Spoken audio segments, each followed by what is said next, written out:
in talking about this debt ceiling deal, you know, the president, and I think successfully, has put in the corporate jets as the loophole for corporate jets.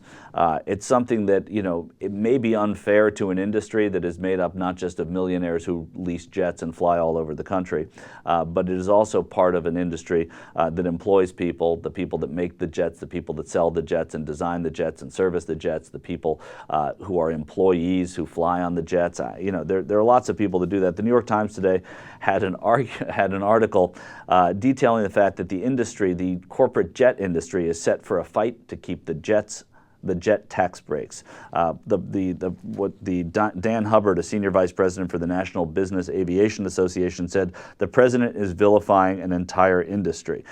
This is an attempt to score some cheap political points on the back of an industry that employs 1.2 million people.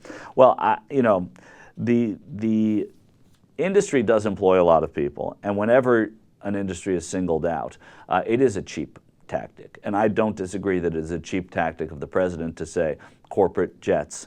But when America hears corporate jets and a tax loophole, nobody can relate to corporate jets. It employs 1.2 million people. The people that actually enjoy corporate jets is a smaller number. And I would have to say it is a useful tactic, and it's the kind of tactic that the Republicans, his opponents, would often use. I sat here on both this show and another show we do here at the Turks, WMB, and I said, you know, if the president, and this was the day he first used this, and we talked about it yesterday, if the president continues to use corporate jets, it's going to work. Because the more people identify with these loopholes, the more they know about these loopholes in a sensational way, and this is sensational because it's not just for corporate jet owners, and it's not like every millionaire flies in a corporate jet. As long as this is part of the conversation, it's going to be successful for the president. But the president needs more than just this to be successful. He needs more than just the labeling to be successful.